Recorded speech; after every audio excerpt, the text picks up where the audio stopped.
Desiree, Karen, Desiree, Karen, Karen, Karen, Karen, Karen, Karen, Karen, Karen. Carmen. El negro no es un Carmen. color, es la suma de palabras, canciones, construcciones que llegan a la cabeza como pensamiento y se van encontrando unos con otros. Pueden llegar de manera progresiva o de un solo golpe, a tal punto que cuando fijas la mirada sobre alguna cosa, realmente no la puedes ver.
Las personas pueden compararse con las drogas hasta cierto punto y llorará solo. Hay personas que son como la ketamina, nos dejan anestesiados, ríe y el mundo reirá contigo y no podemos hacer nada y llorará solo. En cambio hay otras que son como la coca, estimulantes, que nos permiten hacer cosas y el mundo reirá salir del hueco.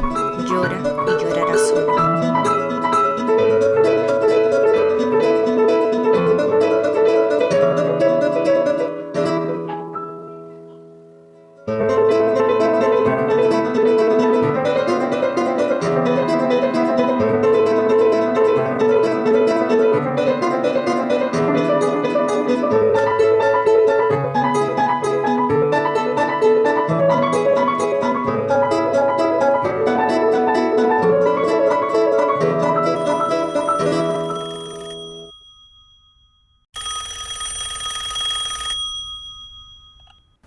Salut Julie. Salut Nicolas, ça va? Oui, très bien, et toi? Oui, un peu fatiguée, mais ça va. Tu as fait quoi de beau aujourd'hui? J'ai pas eu une minute pour me reposer. J'ai fait le ménage, je suis allée en ville faire les magasins avec une amie Stéphanie et je suis allée à la salle de gym. Et toi? Bah moi écoute, j'ai pas fait grand chose, j'ai une grosse semaine.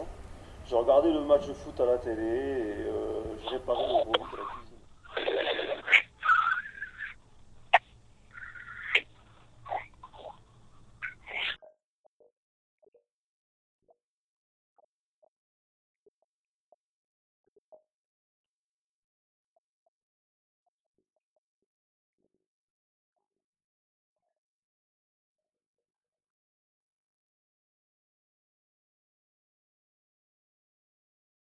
Álvaro Icaza cursó estudios en la Facultad de Arte de la Pontificia Universidad Católica para luego graduarse en la Universidad de Barcelona en la especialidad de imagen. Luego cursó el posgrado de Gramáticas Modernas en la Universidad Autónoma de Barcelona. Exhibió su trabajo artístico en IJUVE 2009, Sala de Art Joven 2010 y Mónica Alcarrer 2010. Durante el 2010 fue artista residente del Centro de Creación y Pensamiento Contemporáneo Can Salán de Mataró. A su regreso a Lima, publica Cubrir una cosa con otra y realizarla bipersonal, explorando el espacio vacío intermedio junto a la artista Verónica Luyo. En el 2014 recibió el tercer premio en el Concurso Nacional de Artes Visuales Pasaporte para un Artista y en el 2015 formó parte de la colectiva 5 Proyectos, que recibió una mención honrosa en el Concurso Nacional de las Obras Cinematográficas Experimentales DAFO. Por otro lado, Alan Poma es artista sonoro multidisciplinario con estudios en comunicación en la Pontificia Universidad Católica del Perú, enfocado a su trabajo en la creación de espectáculos de sitio específico. Integra en sus presentaciones la performance, el videoarte, las artes plásticas, el arte sonoro y la investigación científica, creando montajes novedosos en donde el espectador participa de viajes sensoriales. Ha trabajado con antropólogos, historiadores y físicos, planteando una relación estrecha entre el futurismo ruso y la cultura andina, a partir de la similitud de ambas iconografías. Fue seleccionado en las residencias Delfina Foundation, Londres, Inglaterra, Nuevo Teatro Musical organizado por la Bienal de Teatro Musical de Múnich, Buenos Aires, Argentina, Casa Tres Patios, Medellín, Colombia, entre otros. Primero quiero agradecer por la invitación a estar en este lugar tan chévere, donde están presentando una obra de arte sonoro, lo cual no es muy común en la ciudad de Lima, lo cual quiero felicitar, digamos, a Lucila y a Rocío por estar haciendo eso aquí. La razón por la que siento que me han invitado es porque tengo que hablar de arte sonoro. Entonces yo he escrito un texto que voy a leerlo y lo voy a intercalar con unas imágenes, tratando de que no sea, digamos, una especie de discurso lo que voy a hacer, sino más bien tratar de dinamizar un poco y complementar dentro de un lenguaje justamente audiovisual. Vamos a comenzar con algo que es contemporáneo, que salió el año pasado, que es la representación visual que hizo David Lynch, el director de cine norteamericano, de una obra de un compositor vanguardista y podría decirse un artista sonoro que se llama Krzysztof Penderecki. La obra habla sobre, digamos, el tema de la obra habla sobre los muertos en Hiroshima. Estamos hablando de músicos de posguerra, después de la Segunda Guerra Mundial, y digamos el trauma que significó la bomba atómica en Hiroshima está representada en esta composición. David Lynch hace una traducción audiovisual, visual, digamos, de la música. Entonces, es chévere que lo podamos ver.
La composición que escucharon fue escrita por Christoph Penderecki en el año 55 y voy a comenzar esta lectura de este diálogo con Christoph Penderecki.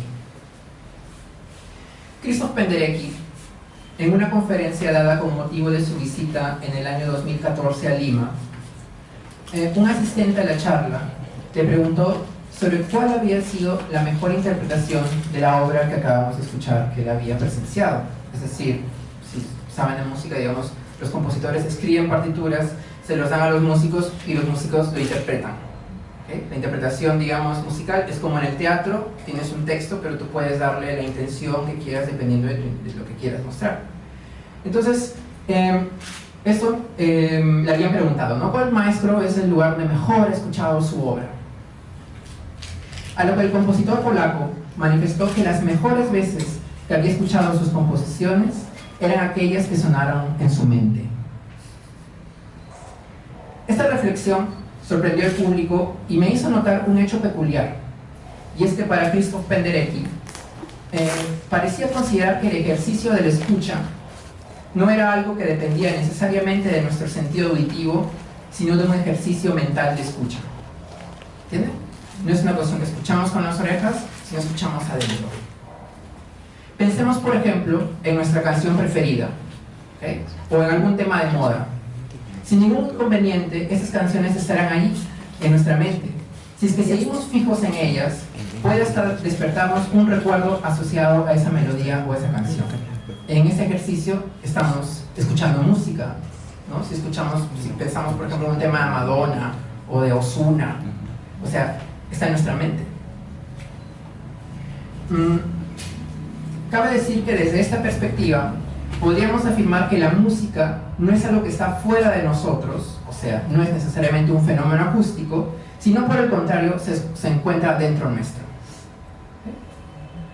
He comenzado con este ejemplo musical en una charla que se relaciona no a lo musical, sino al arte del sonido, porque creo que es un punto en común entre ambas disciplinas y porque para un desconocedor de los menesteres del arte sonoro puede resultar cercana la idea de imaginar música o de componer con sonidos. ¿Okay? Los artistas que trabajamos con el sonido imaginamos sonidos dentro de nosotros. Algunos los encontramos, otros más bien los crean.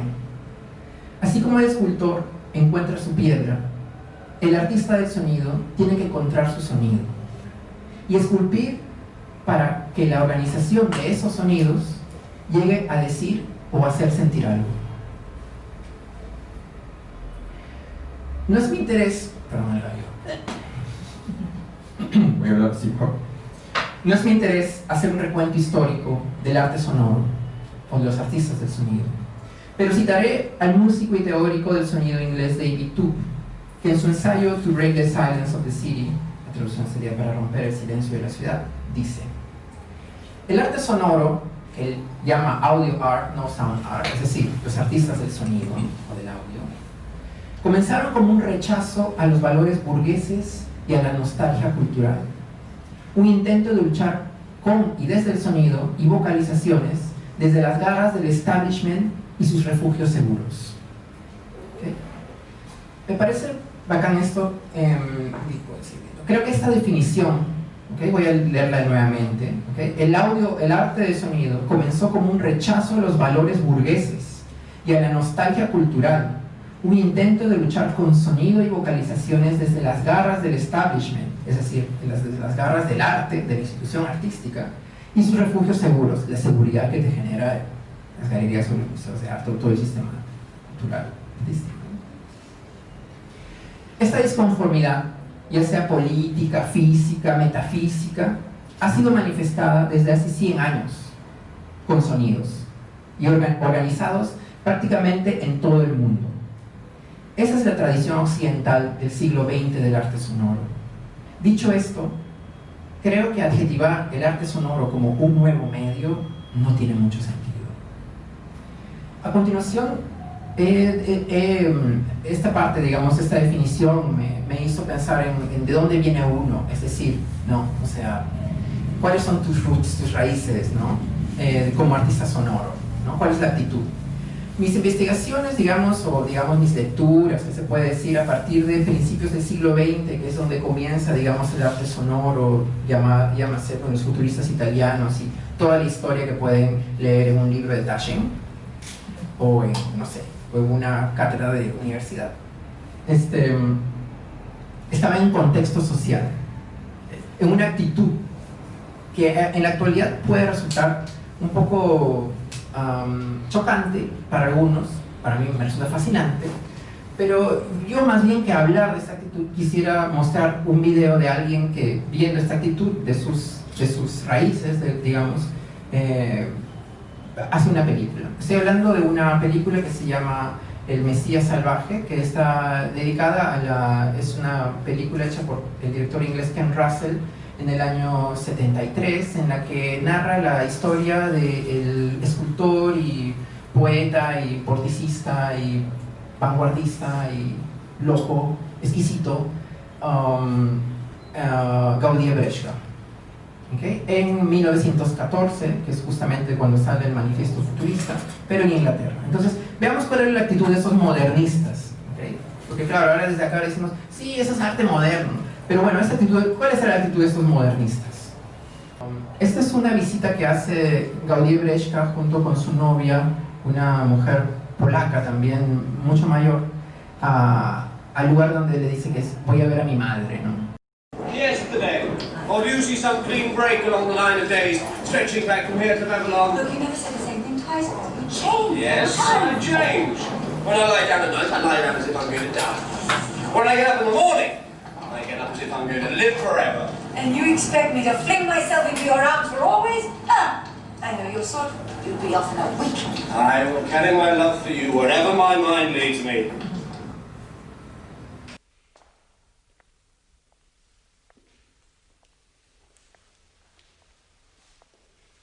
Excuse me, sir. Good day, kind sir. In which direction lies the newly acquired primitive head? That way, sir, but But, sir, pardon me for mentioning it, but your shirt is hanging out. That's all right. Most of the people in here are naked. Henry, look. This is where your mind leads you. Rape. Oh. Rape of the Sabine women. He's got more hanging out than his shirt.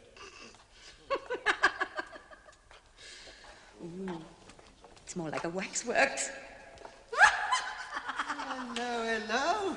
In a bit of an artistic tizzy, are we? I'm about to take my hat off to the Mona Lisa. Oh, I fully appreciate your desire to take your hat off to the Mona Lisa, sir. I take my hat off to the Mona Lisa at least once a day. However, sir, I am decently dressed. Madam, will you take your hand out of my trousers?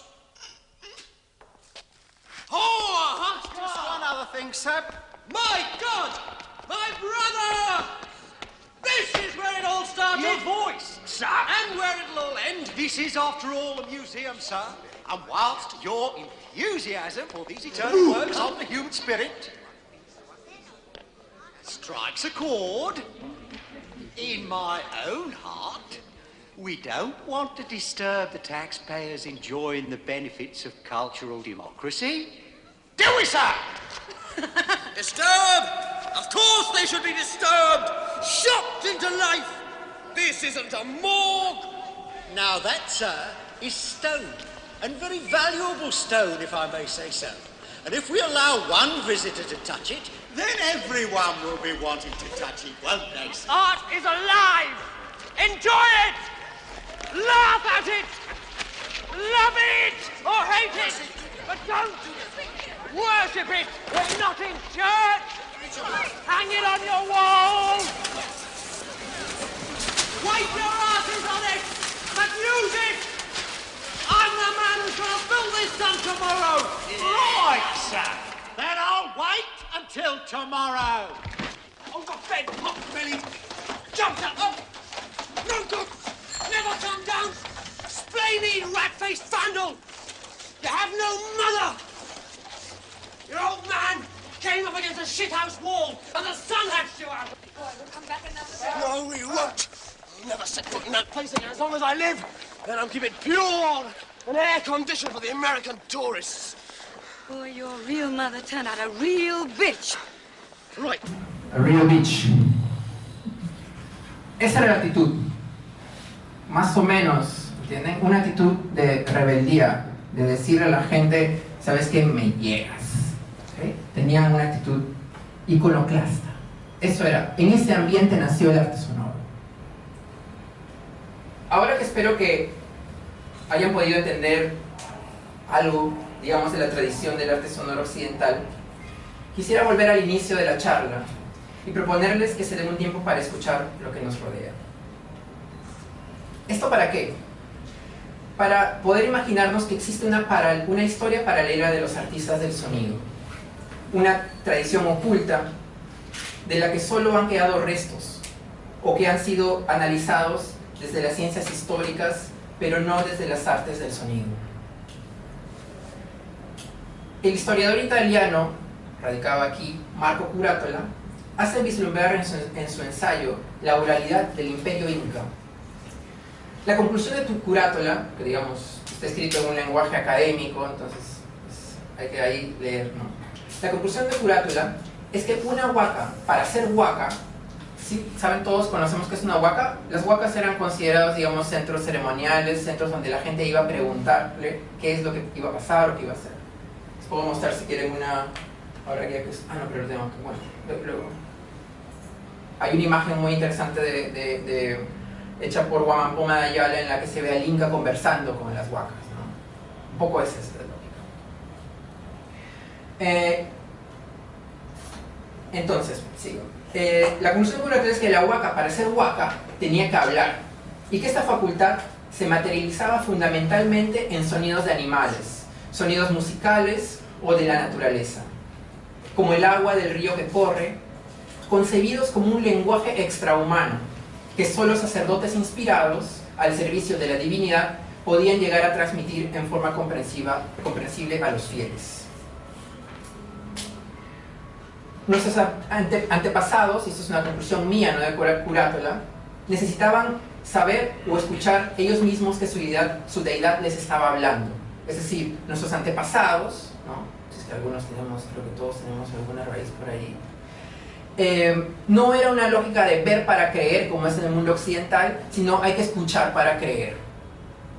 No tenemos que ver a Dios en una cruz, sino tenemos que escuchar lo que nos dice nuestro ser, nuestra huaca, nuestra piedra, lo que sea. Lo tenían que escuchar. Por ejemplo, en la cultura nazca, entre el siglo III y el siglo VI después de Cristo, el pueblo de Usaca, en el valle nazquense, han encontrado un sinnúmero de cursos de agua subterránea. Y, digamos, Marco Curatolo habla de que estos debieron manifestarse a través del sonido, produciendo por el flujo del agua, que en diferentes sitios se percibe como el rugido de la tierra. Es decir, había una ingeniería hidráulica en Nazca, estamos hablando del año 300, ¿okay? Que había gente que se dedicaba a hacer ingenierías para que suenen de una manera específica.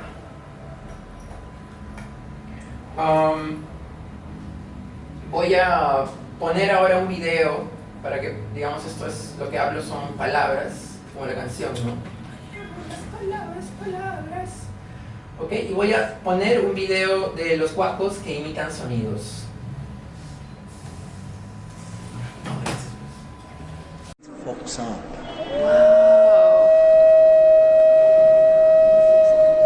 For where? But where water sound? Hay agua ahí dentro. Woodpecker.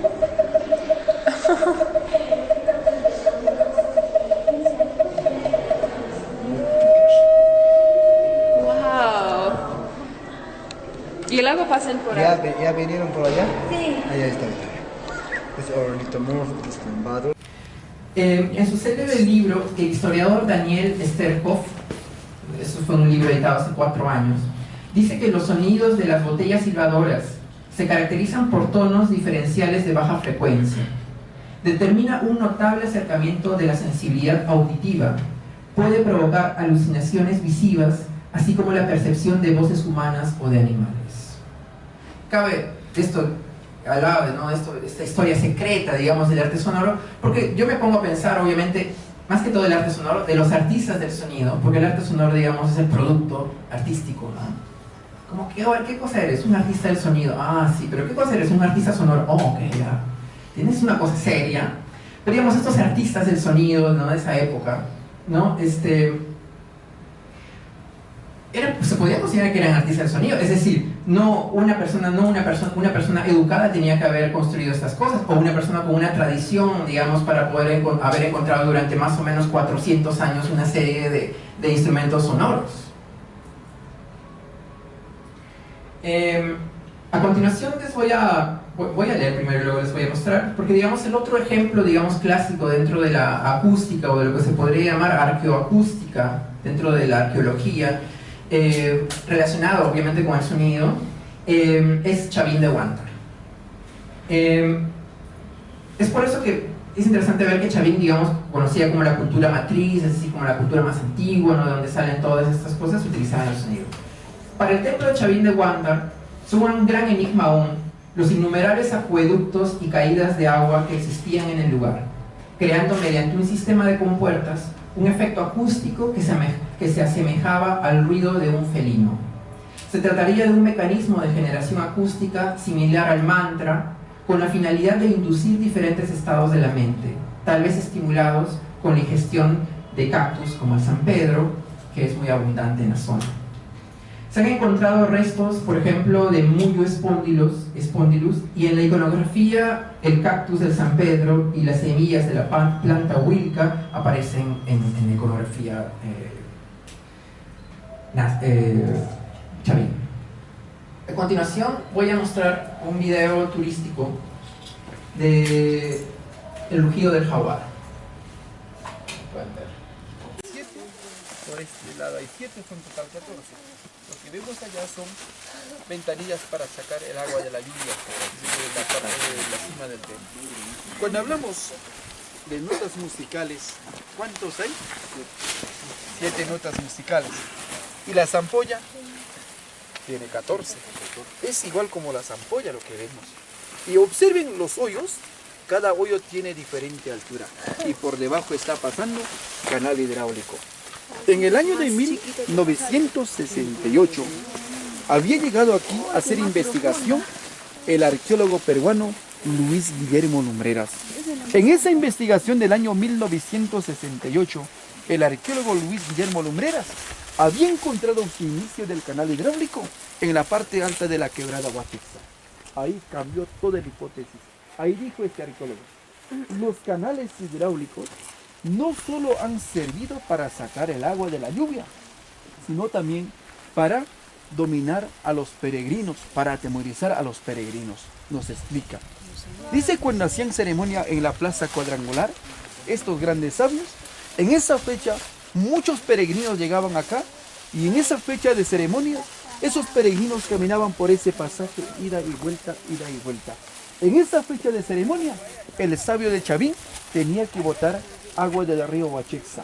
Cuando pasaba esa cantidad de agua por esta zona, por acá salía el sonido como si un puma estuviera rugiendo. Y esos peregrinos, los que escuchaban, decían: escuchen, ahí adentro está hablando el Dios. Si nosotros ingresamos, vamos a ser castigados, vamos a ser sacrificados. ¿Pero en qué? Ahora, gracias. Vivimos hasta aquí. Esta charla ha hablado de cosas del pasado. Tanto los artistas del sonido andino como los rebeldes artistas de Occidente están ahí para ser descubiertos e investigados. Pero vivimos en el siglo XXI, en Occidente. Vivimos en el siglo XXI. En Occidente, el capitalismo le ha puesto precio a todo. Mis deseos, mis fotos, mis estados en internet, mi ubicación, se convierten en mercancía. En Occidente, uno vive las 24 horas convertido en un producto. Tenemos un precio, un valor en el mercado. En este momento, la información de millones de personas está siendo ordenada, catalogada y organizada para crear bases de datos. El mundo del arte es probablemente solamente un reflejo de esta realidad global. Desde cierto punto de vista, el arte ha podido transmitir otros mundos. ha podido incluso construir utopías en ambientes atroces, difíciles, dar esperanza o plantear formas de ver el mundo que no son ejemplos necesariamente para la sociedad, pero sí son expresiones del ser. Quizá con esto pienso en el miembro fundador del colectivo tecno-afrofuturista Underground Resistance, que se llama Mad Mike, quien en una entrevista del año pasado declaró que aquello que le importaba era introducir música de alta tecnología y sueños de alta tecnología dentro de áreas sociales de baja tecnología. Esta forma parte de una guerrilla sónica, en la que la tecnología es expresión de libertad, libertad para construir sueños. Muy dramático, en la oscuridad. En países como el nuestro, con una historia enterrada, quemada o destruida, nuestra riqueza no está en los datos. Podría decir que ni siquiera está en la razón, sino en la experiencia. El artista sonoro es consciente que su material de trabajo no tiene un cuerpo, es inmaterial. Nuestra herramienta es inmaterial. Y esta inmaterialidad no se hace menos por no tener un precio en el mercado, sino, al contrario, esa es su arma. Los artistas del sonido aún podemos crear nuevos sonidos, podemos darnos cuenta que algo no está bien, y el hecho de no necesitar palabras para comprender o disfrutar lo sonoro es también algo especial. Particularmente, creo que todos los que estamos en esta habitación, ¿no?, tenemos algún tipo de disconformidad. Desde esa realidad más pública a la más íntima. Sin embargo, es desde el sonido, los artistas de sonido, agarramos esa insatisfacción o eso que no nos gusta de la realidad y lo transformamos y creamos algo sonoro. Bueno, esa es la última instalación que hice en el MATE. Posteriormente, digamos, actualmente me encuentro trabajando en una nueva ópera futurista que voy a estrenar el 17 de mayo en una discoteca muy locaza en Barranco que se llama Fuga, a la cual están todos invitados.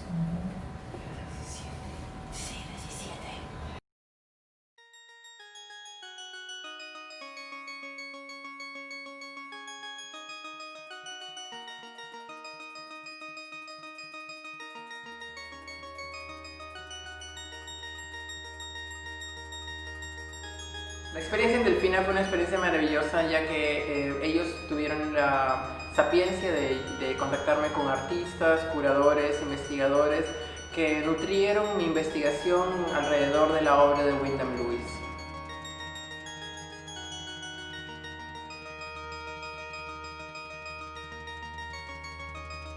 Londinense se mezcla con mi experiencia en Irlanda y genera en mí la necesidad de la creación de un nuevo pájaro, un pájaro andino del futuro.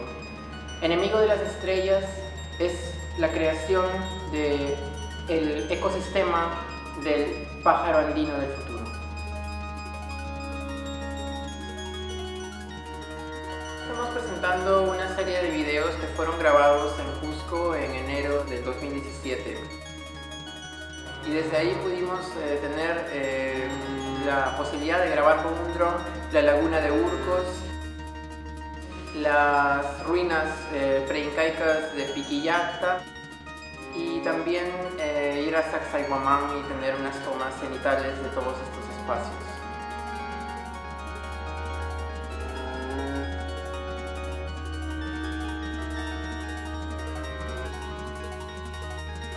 Para mí está ligada a una sensación que yo puedo entender en la medida en la que el paisaje andino, la ciencia y la obra de Lewis se mezclan en una nueva cosa, que lo que quiere es generar un tipo de vida artificial, no desde la ciencia, sino desde el arte.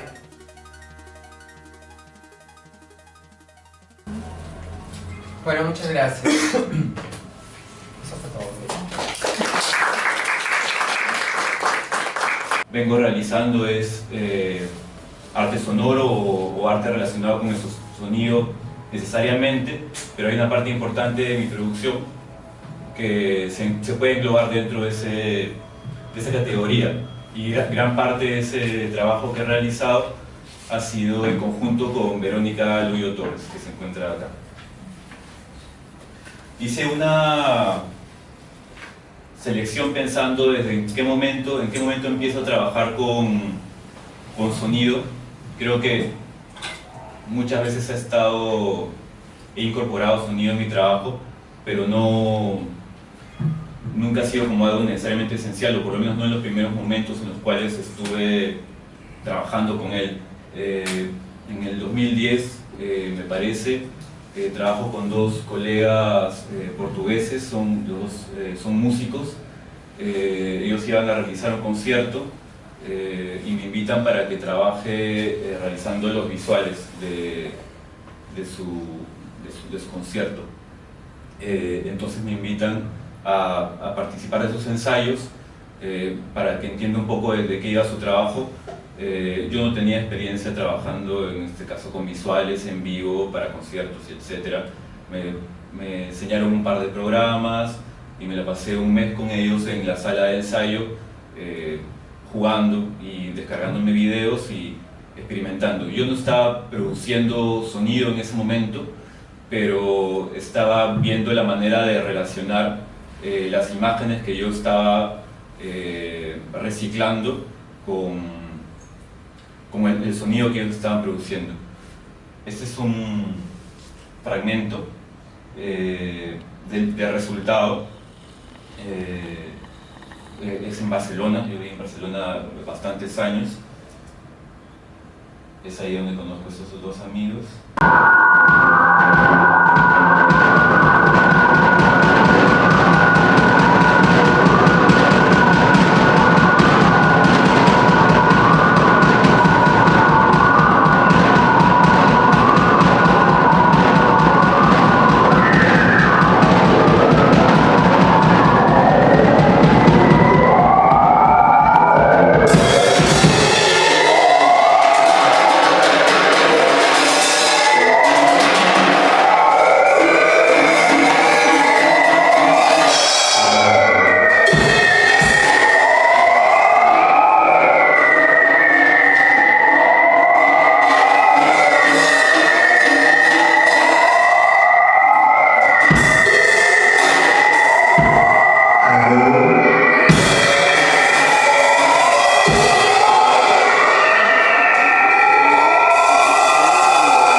Otro trabajo, no está el sonido de este trabajo, solamente puedo describirlo parcialmente.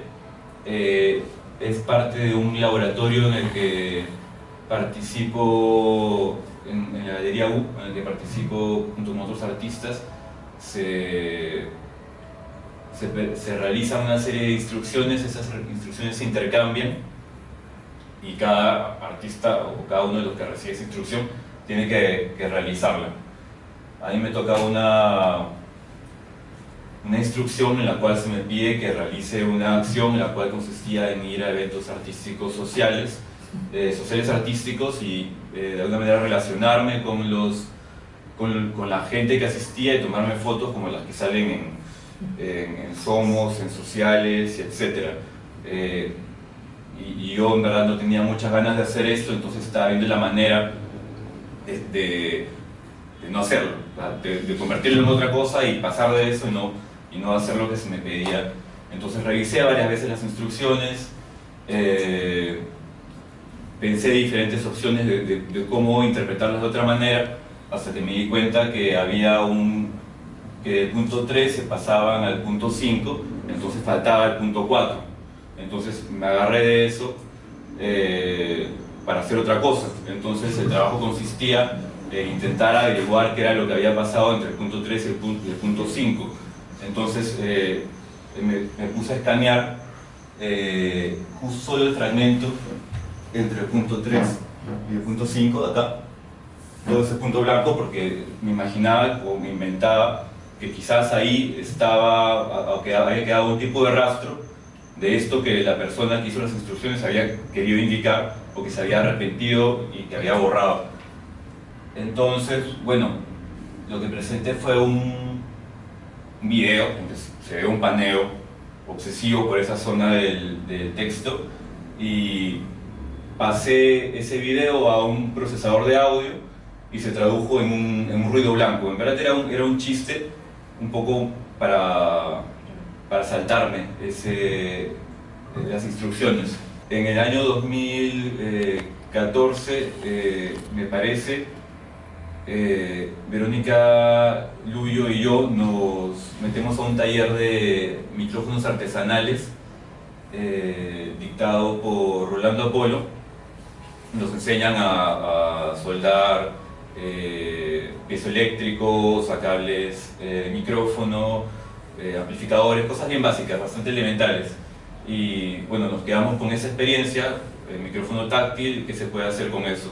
Y en el 2015 nos invitan a realizar una exposición colectiva, a Verónica y a mí en conjunto, y a otros 4 artistas, que se llamó 5 proyectos, en el Centro Cultural de la Católica. Y es ahí, a lo largo de unos 6 meses previos a la exposición o más, que nos ponemos a experimentar con estos micrófonos, con estos piezoeléctricos, que para nosotros eran una novedad, que eran súper baratos, costaban un sol, unos 50, y los soldabas y ya estaba, ¿no?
Y bueno, ahí lo que intentamos hacer era desarrollar la idea de sinestesia, es decir, la relación que existe entre diferentes sentidos, ¿no? O sea, qué relación puede tener el tacto, por ejemplo, con el oído, o la vista con el oído, etc.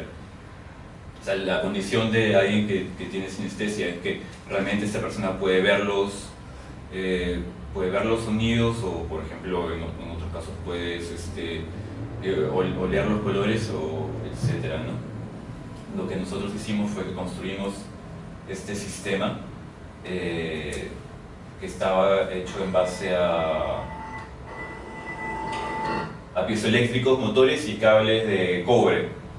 Los cables de cobre, que conducen bastante bien el sonido, están conectados a estos piezoeléctricos y eran golpeados por diferentes artefactos que construimos y que generaban esta composición que, digamos, que era hasta cierto punto aleatoria. Controlábamos el material que utilizamos y dónde lo poníamos en el espacio, pero no terminábamos de controlar la relación entre todos los sonidos. Era una composición que siempre estaba cambiando. La cuestión sinestésica acá ocurre cuando intentamos traducir también estos sonidos hechos por estos artefactos a imagen. Es para eso que investigamos, averiguamos, encontramos que en YouTube cómo desarmar una tele de tubo, las teles culonas antiguas, las negras, para convertirla en un osciloscopio. fuimos con un técnico que nos enseñó a desarmarla y descargarla porque es un poco peligroso, y conectamos la salida de las líneas. Las imágenes en la tele están hechas de líneas verticales y horizontales. Conectamos la línea vertical, me parece, a la salida del amplificador y se produjeron estas ondas, ¿no? Es un osciloscopio, ¿no? Y lo que está haciendo es interpretar el sonido producido por esta máquina. En ese sentido es en el que menciono que estamos en ese caso, porque también en otros, trabajando con la idea de sinestesia. No es que nosotros tengamos esa condición, pero nos interesa cómo se pueden relacionar los sentidos y la experiencia como algo que se reparte entre los sentidos, y no es puramente visual o puramente sonora, ¿no? Yendo a la parte tecnológica, lo de 5 proyectos, ¿cómo se manejaba? ¿A raíz de una computadora, de un Arduino? No, eran motores que compramos en Paruro que costaban 8 soles en esa época, ahora cuestan 15 creo, y de 220, y también lo simple era que necesitábamos transformador porque lo enchufábamos de frente a la electricidad y daba vueltas, ¿no? Teníamos motores que iban un poco más rápido, otros un poco más lento, y con esos mismos motores estirábamos los cables de cobre para que también genere otro sonido, ¿no? Íbamos probando y finalmente resultó así, no podría haber pasado cualquier otra cosa. Y estas son unas imágenes de las pruebas que hicimos en el osciloscopio. Ese mismo año trabajamos en otra exposición, independientemente de Verónica y yo. Sin embargo, también el sonido sigue estando presente, y los materiales de la exposición, que fue Ciclos y Variaciones, esos son grabados que presentó Verónica, que están hechos con tinta, una tinta que está producida a partir de grafito en polvo, con una mezcla grasa, y con esto he tintado cobre, rollos de cobre, y luego han sido impresos. Lo interesante es que la tinta que utiliza también es un conductor, y el material que ha dejado la huella también es un conductor. El grafito es semiconductor. Yo por separado produzco esas piezas que también usan grafito. Miré un tutorial en internet cómo fabricar un theremin artesanal en tu casa que funcione con luz. Y lo que hice fue que, en vez de usar un sensor de luz, cerré el circuito con diferentes grafitos, con de diferentes tamaños. Entonces el sonido que se producía no respondía a la luminosidad del espacio, sino respondía a la densidad de este grafito. Por lo tanto, cada dibujo producía un beat diferente, ¿no? Como un ritmo de beat diferente, ti, ti, ti, o ti, ti, ti. Y los 5 hacían una composición que también está fuera de mi control, ¿no? El dibujo correspondía a las líneas de los cables, y la premisa para la exposición era usar un formato de 20 centímetros por 20 centímetros, y pues de ahí parte, ¿no? Esa es la limitación. Esa es la instalación en el Centro Cultural de la Católica. Esto acá es un experimento que nunca terminé. O sea, la única relación con el sonido que tiene es que esto acá es la banda sonora, ¿no? Es el soundtrack. Es ahí donde en el cine, en una película de 35 milímetros, se registra el sonido. Si es que tienes el aparato adecuado, pues, como otros artistas han hecho, como Norman McLaren, si tú haces dibujos en esta zona, pues esos dibujos se vuelven audibles, ¿no? Me interesaba enseñarlo ahora, lo encontré y me gusta bastante, básicamente por la relación con el sonido que tiene a nivel gráfico. Son 8 fotogramas de película que han sido intervenidos sucesivamente. Esas es unas imágenes del proceso en el taller para lo que fue Ciclos y Variaciones.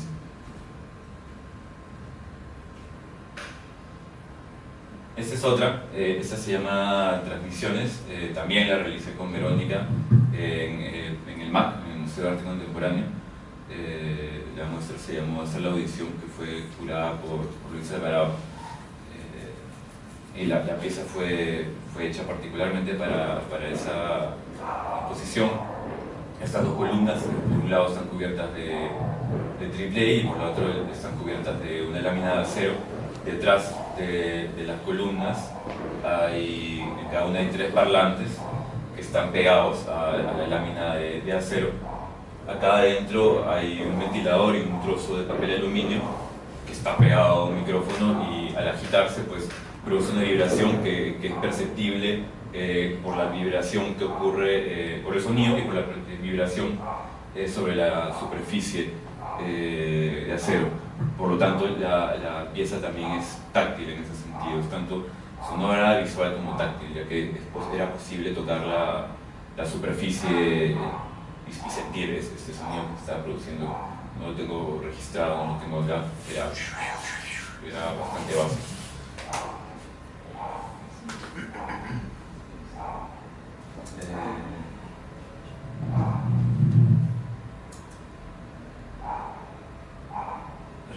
Realizamos antes acá en Lucila, arriba, junto con Verónica y con Arturo Canella, una instalación la cual involucra también sonido, solo porque está relacionada sobre todo con este espacio. Creo que lo que llama o que lo que gana en este trabajo es lo visual. Sin embargo, también hay una selección de sonidos que están asociadas en los videos, que son los que se proyectan acá a la derecha. El sonido de los objetos que se pueden ver proyectados en un retroproyector de esos antiguos proyectores de opacos. Y luego con Verónica hacemos en el himna de San Miguel, Doble Fantasma, que también está asociada bastante a la cámara oscura. Construimos proyectores, algunos proyectaban sombras, otros imágenes fotográficas de artefactos que funcionaban en su interior. Y la relación con el sonido es que el interior de estas máquinas estaba micrado a través también de estos piezoeléctricos, por lo tanto podías escuchar el funcionamiento de las máquinas.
Abierto y hemos dejado sueltos los cables que corresponden a los colores, al RGB, y esto acá es un pequeño peso de plomo que se mueve mediante un motor y que agita estos cables sueltos y que hace que el color, si el proyector estuviese funcionando correctamente, sería solamente un plano blanco, cambie constantemente de color, como una especie de glitch.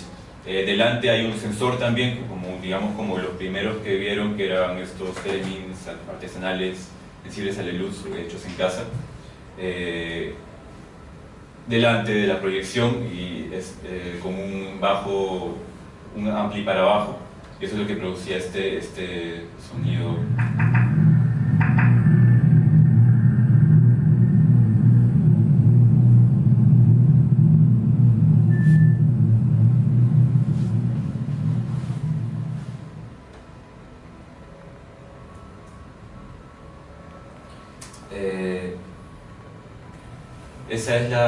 Esa pieza la hicimos el año pasado, la presentamos en octubre y luego la volvimos a presentar en enero en Coricancha, en Cusco, a mediados de enero. Luego, bueno, ahora hace poco hemos presentado una pieza en la Fundación Telefónica que no involucra sonido, salvo el sonido de las máquinas, que es algo bastante repetitivo. La relación que encuentro, bueno, la relación más evidente acerca de esa pieza es el juego rítmico que existe con unos haces de luz. La anécdota con el ritmo de esta pieza es que el ritmo sucede, o sea, elegimos el ritmo partiendo, no estamos decididos por qué ritmo íbamos a utilizar, estamos haciendo experimentos para comprender cuál era el lapso de oscuridad que necesitábamos para que funcione. Muchas gracias.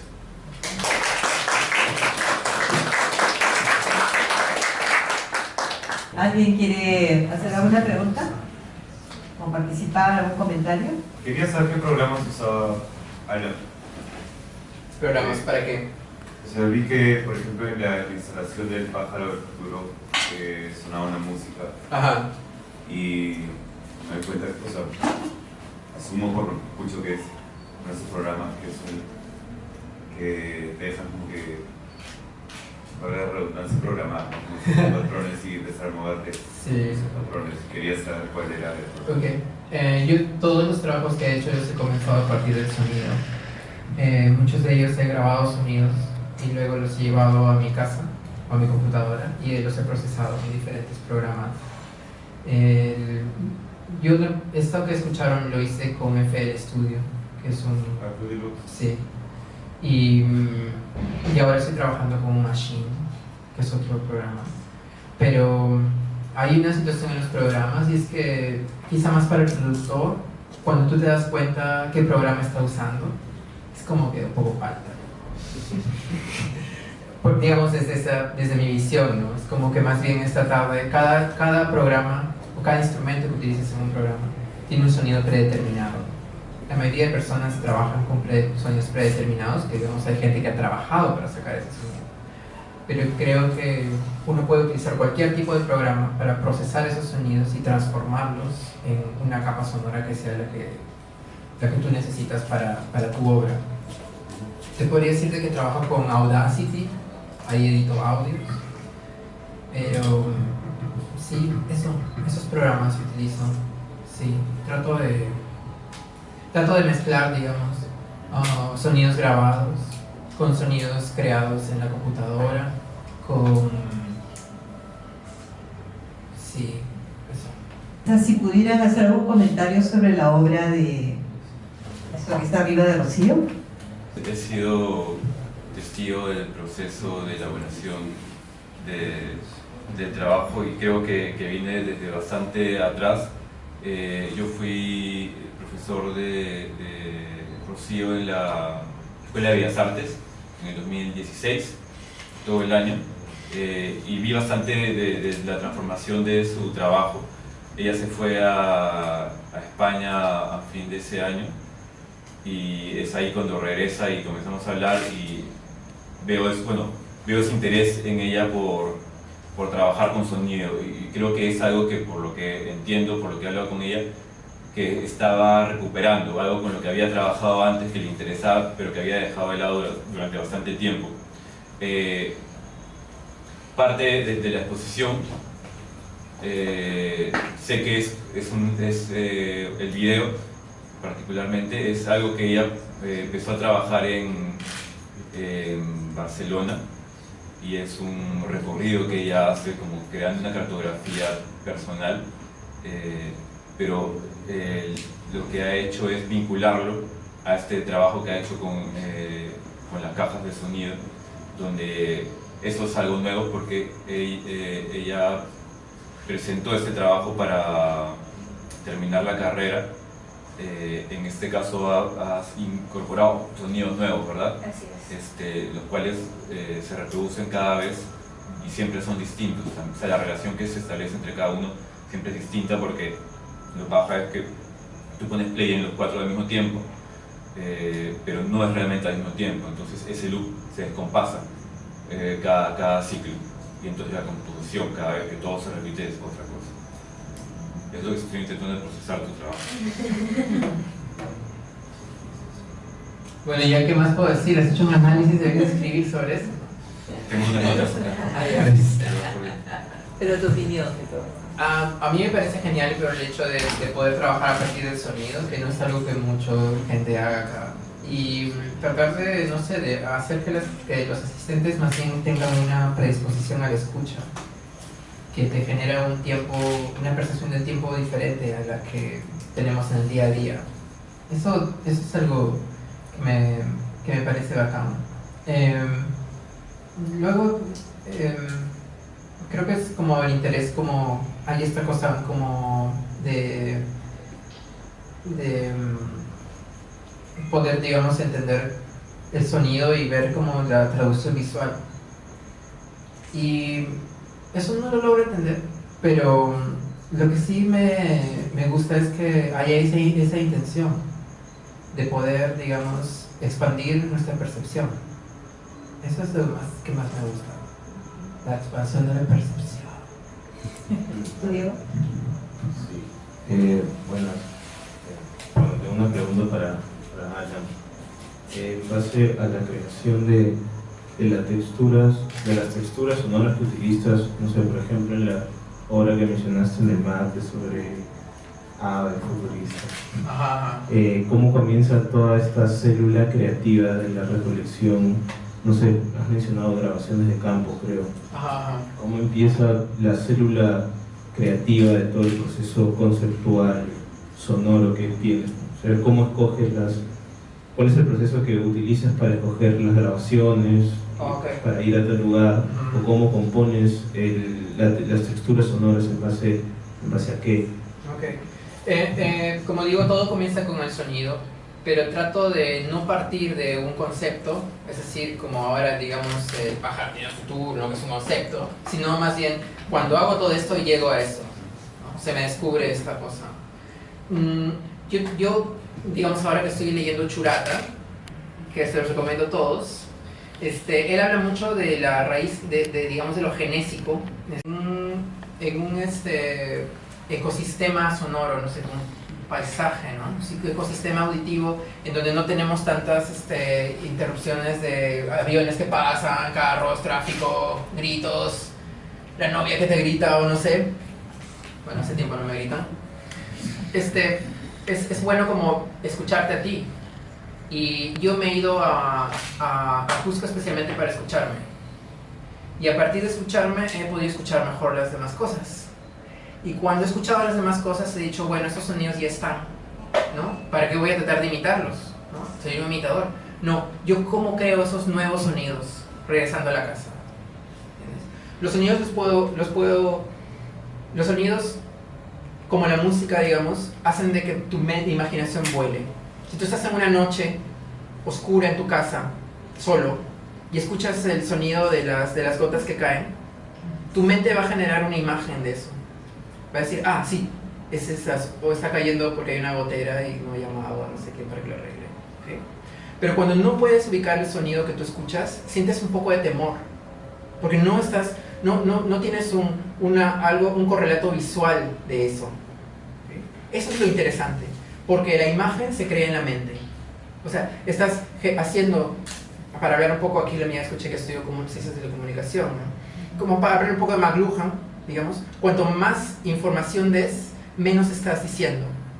Si das menos información, la persona que recibe esa información va a completar el concepto. ¿Entiendes a qué me refiero? O sea, es ese proceso que tiene el sonido.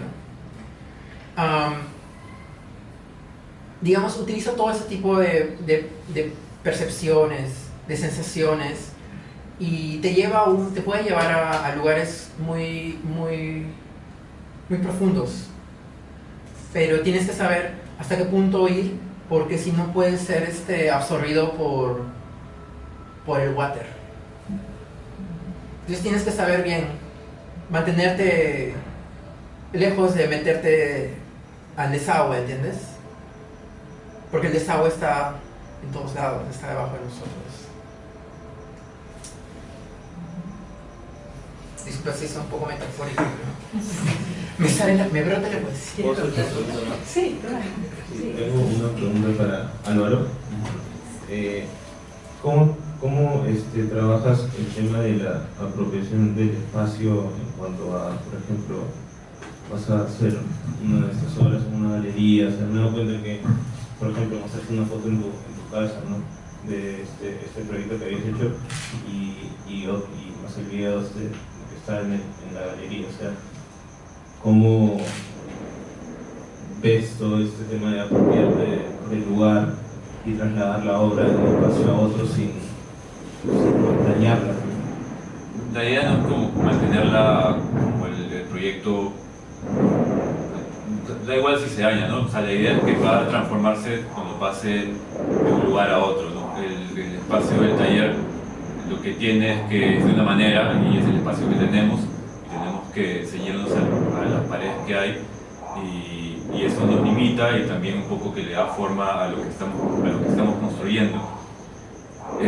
Luego cuando pasas al espacio de la galería o el centro cultural, sabes que eso va a cambiar, que no va a quedar igual, ¿no? O sea, también es la condición del taller, genera el sonido de una manera particular y el otro sitio también va a generar el sonido distinto. Entonces, creo que no nos preocupa tanto eso, sino que las cosas no se rompan. ¿Y nunca has tenido, por ejemplo, la idea de poder tener como que control de los objetos sonoros que están sonando? O sea, es muy aparte, no sé, pero o sea, quitar como que esa aleatoriedad y manejar un control sobre eso. Creo que no. O sea, cuando hemos construido eso, yo creo que siempre hay un control hasta cierto punto, ¿no? Cuando decidimos poner los motores en un sitio y no en otro sitio, y dónde ponemos el cable más grueso y dónde ponemos el cable más delgado y qué tan ancho, tan delgado es el cable, esas decisiones influyen en qué tan grave es, por ejemplo, ¿no? O depende con qué objeto choca, qué tipo de sonido va a hacer. Hay bastantes cosas que sí están controladas. Luego creo que lo interesante es esa cosa que se escapa, que produce esa cosa nueva que es que al final es lo paja, ¿no? Como descubrir algo que no esperabas. Creo que eso es lo bueno de no controlarlo al 100%. Creo que en general es complicado, ¿no? Bueno, gracias.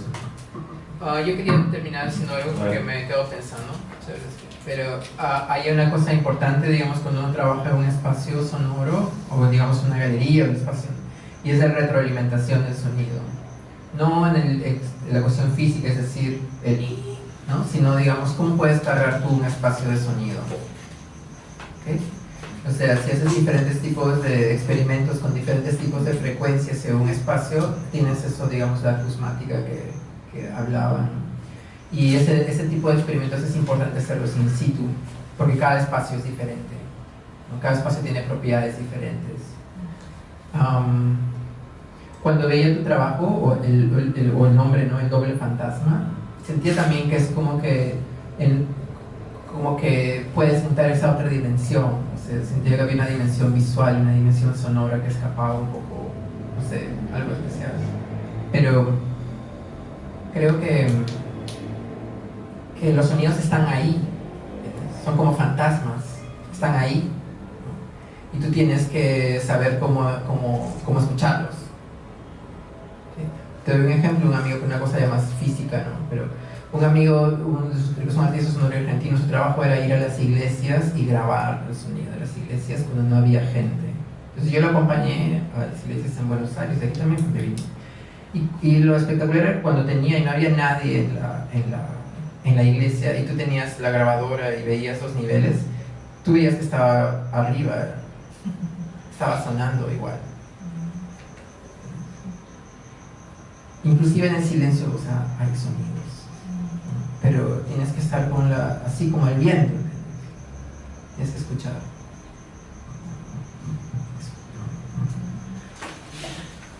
Gracias.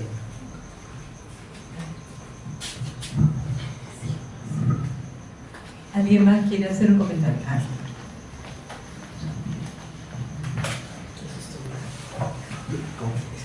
Sí, gracias. Hola. Mi pregunta es para más que pregunta es como terminar de cerrar la idea. Tú haces un repaso del antiguo sobre dos culturas. Empiezas con Chavín formulando lo de la acústica de las galerías, pero cuando pasas a las botellas silbadoras, tú realizas una afirmación. Dices, el artista sonoro del pueblo antiguo tenía la intención de producir X sonidos. Ya, está bien. Pero al decir artista sonoro, tú estás individualizando a la persona que realiza estas producciones. Sin embargo, estas producciones se hacían en talleres y muchas veces a partir de moldes. ¿No crees que es un poquito osado determinar a este colectivo de gente que se dedicaba exclusivamente a hacer estas producciones de cerámica como artistas sonoros, sabiendo que ellos probablemente no conocían totalmente el aspecto acústico de lo que se puede producir? Porque muchas veces esas cerámicas de doble cuerpo no tenían estas cavidades, sino que eran completamente compactas. Entonces es una afirmación un poco ruda. Sí, me encanta que sea ruda, igual, qué chévere que hayas dicho eso, está acá.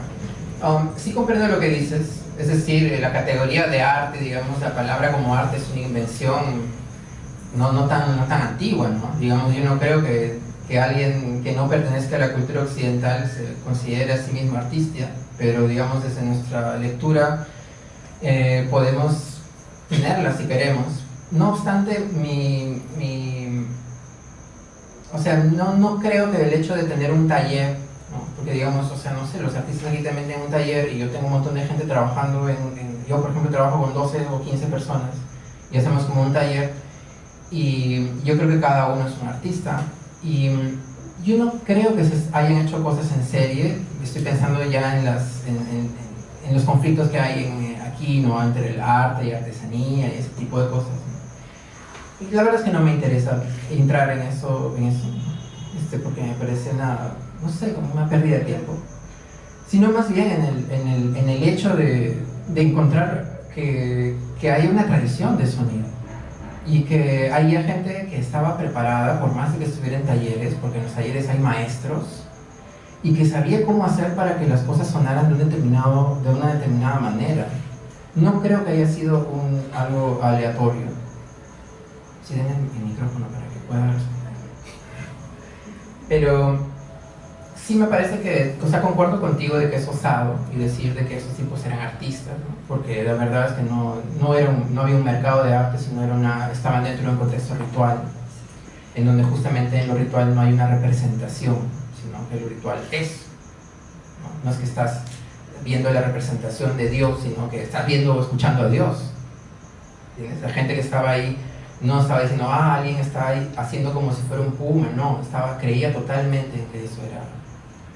Y no creo que este ejemplo, digamos, peruano o local, digamos, se quede ahí. Creo que en todo o sea, yo he leído libros en donde en diferentes partes del mundo ha habido una manera en donde poder transmitir las cosas mediante sonidos.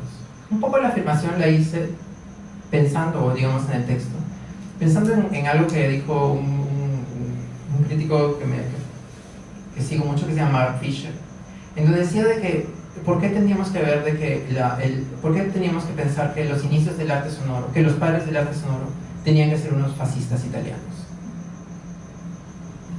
¿Por qué tenemos que limitar nuestra historia del arte sonoro al siglo XX y no pensar de que la gente se ha estado trabajando alrededor de sonidos, ha estado comunicándose por sonidos ha habido toda una tecnología, ¿entiendes? A partir de que utilizamos el sonido como materia prima, para un uso ritual, sin duda, no para un uso para vender o para decir, vivir, digamos, en el mundo snob, ¿no? Pero, digamos, había gente que quizá era alimentada de una manera diferente, ¿entiendes? O sea, no sé, parece chévere. Disculpa. Claro, o sea,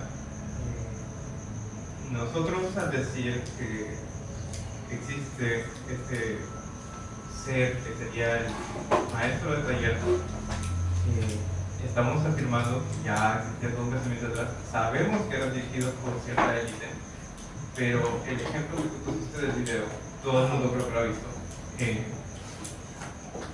es ya a partir de las producciones de arte popular, es decir, ya es una producción contemporánea, y ya tiene la intencionalidad de aprovechar este tema de lo acústico, fuera de lo escultórico.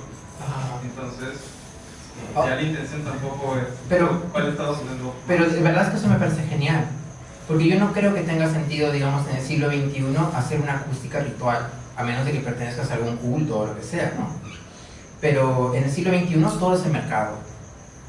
¿Okay? Todo se compra, todo se vende, mira todo lo que te rodea, todo puede ser traducido en dinero. ¿Okay? Frente a eso, hay gente que está trabajando con sonidos para vender sus objetos, ¿no? Yo no voy a vender eso, digamos, yo lo pienso como un hándicap, es decir, como algo que te puede hacer decir, mira, hay estos sonidos, hay esa tradición, trabaja tú a partir de esa tradición, pero crea otra cosa. Porque si el arte sonoro, digamos, como concepto, es algo que ya fue. O sea, sí hay gente que está trabajando y eso, ¿no? Pero digamos, ya dio lo que tenía que dar hace unos cuantos años. ¿Okay? Ahorita vivimos en una época de nostalgia. Y el mundo del arte sonoro también vive pensando en John Cage, pensando en las glorias del siglo XX. Yo, digamos, en mi perspectiva, no estoy diciendo que esto todos tenemos que hacerlo, para mí es repensar el trabajo del sonido desde un punto de vista local y verme yo como, pues, que eso es algo que me puede influenciar a manera emocional, psicológica, como digo, física o metafísicamente. Es algo que yo tengo como herramienta para poder generar un nuevo sonido. Y ese es mi pasado, ¿entiendes? Como el tuyo, supongo, ¿no? Cuando vemos, digamos, estas nuevas líneas de Nazca que han aparecido, o sea, eso es nuestro arte, ¿entiendes? O sea, yo no sé por qué han puesto, por ejemplo, un ganchito, ¿no? O sea, por ejemplo, yo no sé, hay gente que se tatúa carritos o cosas, ¿no? Pero hay un gancho ahí, en la mitad del desierto, para que lo miren desde arriba. Y con esto yo no estoy tratando, porque digamos, en esta tradición, yo no estoy tratando de enarbolar el pasado, o es más, inclusive como de romantizarlo, ¿entiendes? Porque creo que esos sistemas quizá fueron tan horribles como este, o sea, la gente moría, no sé. Yo estoy pensando cómo puedo transformar eso en un futuro. Y ahí yo soy dueño de hacer lo que quiera. Nadie me puede decir nada, porque ese futuro lo creo en mi corazón, en mi mente. Disculpa, creo que me fui por otro lado. Pero está chévere. ¿Tú crees que sea posible experimentar con las capacidades sonoras de esos instrumentos en la actualidad? ¿Cuáles? Las cerámicas, sí, por supuesto, pero digamos es un punto que desde mi punto de vista no está en la medida de decir, así escuchaban los antiguos Nazca, ¿entiendes? Mi punto de vista, sino más bien es cómo escucharían los Nazca del año 3000.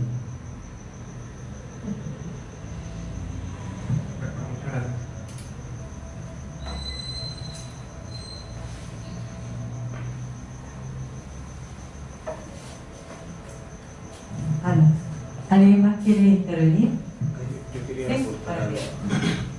¿Sí? Bueno, con respecto a lo que se estaba comentando sobre estos cerámicos, ¿sí? O sea, creo que o sea, en cuanto a los restos que se han encontrado de muchos instrumentos de cerámica y mucho más atrás, ¿no? De plumas y eso, o sea, de manera analógica, ¿no? O sea, decir que ha habido un trabajo de diseño sonoro no creo que sea incorrecto. O sea, creo que ellos, o sea, así sea una costumbre ritual, han pasado muchas generaciones intentando construir sonidos en base a lo que encontraban y a algo que querían representar, ¿no? O sea, bueno, la presencia de un dios o alguna deidad. Por ejemplo, ¿no? Los paracas tenían una especie de trompeta que tenía la cara de un tigre, un puma, perdón, un animal felino, que para ellos esto, o sea, cuando lo tocas, tiene como una especie de frecuencia, así, un poco que suena como un rugido, ¿no? Que buscaba justamente representar al animal que se ponía en la misma pieza. Ya ahí se puede evidenciar que trabajaban el instrumento en base al sonido que representaban, o sea, construían el sonido de alguna manera para poder utilizarlo, ¿no? Entonces, no necesariamente era pensado así, pero creo que sí se desarrolló una manera o sea por la creación de esos instrumentos de diseño sonoro, ¿no? Diseñar el sonido mediante la construcción de instrumentos, ¿no? Hay una crónica interesante también de Poma de Ayala, en donde se puede ver, por ejemplo, un inca conversando con una llama, ¿no? Usualmente Poma dibujaba, cuando representaba el sonido, dibujaba rayitas en forma de ondas, ¿no? En donde se puede apreciar que, por ejemplo, el inca estaba cantando con esta llama, nos estaban compartiendo como que una especie de comunicación, en donde se puede apreciar de que mucho del mundo, de lo que rodeaba el mundo antiguo, ¿no? del litoral peruano, estaba repleto de estímulos sonoros, ¿no? Y que tenían una mayor percepción, por obvias razones, de poder apreciar el sonido que les rodeaba y poder comprenderlo y poder así esculpirlo, ¿no? Nada más.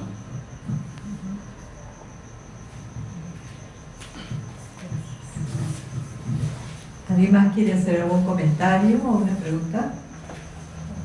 Sí.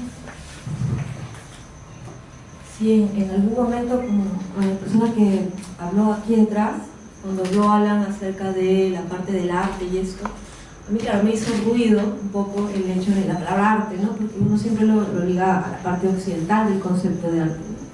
Pero claro, rápidamente, conociendo el trabajo de Alan y conociendo además la claridad en la que él va mirando sus procesos, pues lo que entendí de lo que estaba hablando era del proceso creativo mismo, de la utilización del sonido en diferentes épocas, ¿no? Y también algo que es muy importante y que él lo tiene muy claro en su trabajo, que es el hecho de recuperar el conocimiento ancestral, ¿no? En su caso, de las diferentes raíces que puede tener, siempre las ha incluido dentro de su obra, pero en el caso de Perú, el hecho de estar viendo el diseño sonoro o el sonido, los trabajos acústicos o lo que sea, desde una manera de reinventarnos a nosotros mismos, de reinventar nuestra historia, de reconstruirla a nuestra propia manera, ¿no? Esto es algo que me parece sumamente trascendental dentro de lo que es la propia construcción de nosotros mismos para lo que vamos a hacer en una proyección al futuro, ¿no? Y esto es más que necesario, ¿no? Y también tenerlo claro, tanto en la obra de Alan como en la obra de Rocío Dávila, que acabo de ver la instalación, de la cual estoy sumamente contenta y ha sido gratificante ver la obra, ¿no? Me parece interesante que dentro del sonido hayan procesos claros, ¿no? Y que esto es algo que generalmente no se veía. Yo he vivido la época de los inicios del sonido en Lima, y era una época muy... por un lado habían los que sí la tenían clara, y por el otro lado habían los ruidosos que no tenían nada de claro y que estaban haciendo ruido porque pues era lo que en ese momento necesitaban hacer, pues, ¿no? Para hacer algo, digamos, ¿no? Y sí me parece importante que haya esta especie de investigación y de autoanálisis, de autorreflexión, de automirar lo que uno hace cuando está trabajando, ¿no? Y en eso me parece sumamente importante, y de construir, ¿no? De construir nuestra propia historia, nuestro propio futuro además, ¿no? Con esta visión. Muchas gracias. Hay algo que, digamos, como yo, digamos, tengo un concepto alrededor de que he llamado andinofuturismo, que bueno, quizá en otra charla podría hablar. Pero para mí sí es eso importante, es decir, en un país en donde el futuro es algo cada vez más que no nos pertenece a nosotros, ¿no? O sea, el futuro depende de lo que pase en otros países, ¿no? Siento que a un nivel conceptual puede ser revolucionario verdaderamente poder pensar nuestro futuro, aunque sea desde un punto de vista artístico imaginario. Creo que ahí hay un tipo de empoderamiento del tiempo, y además cuando se hace específico en un lugar del espacio. O sea, creo que el arte puede transformar nuestra percepción del tiempo y del espacio. De hecho, quisiera escribir más sobre ello, pero el tiempo es algo que en la música o en lo sonoro es algo que es muy maleable. Por ejemplo, no sé si han escuchado We Will Rock You de Queen, parece que durara horas, ¿no? Pero tú escuchas, ¿no? Y ves, ya no son 3 minutos nada más. O cuando a veces uno está trabajando en algo que no le gusta, ¿no? Escucha música y ya el tiempo pasa rápido. Esas son propiedades del sonido, o sea, la música como, ¿no? Y ese tipo digamos que tenemos una especie de programación como seres humanos, o aquí para volver al estudio del amigo atrás. Yo siento en realidad, si lo veo con mis ojos, realmente creo que el sonido lo utilizaron desde el punto de vista del poder y para manipular a la mayor cantidad de gente posible. Entonces, bien pensando en lo contemporáneo, digamos, si es que tú tienes el acceso a la alta tecnología, puedes hacer creer cualquier cosa a la gente.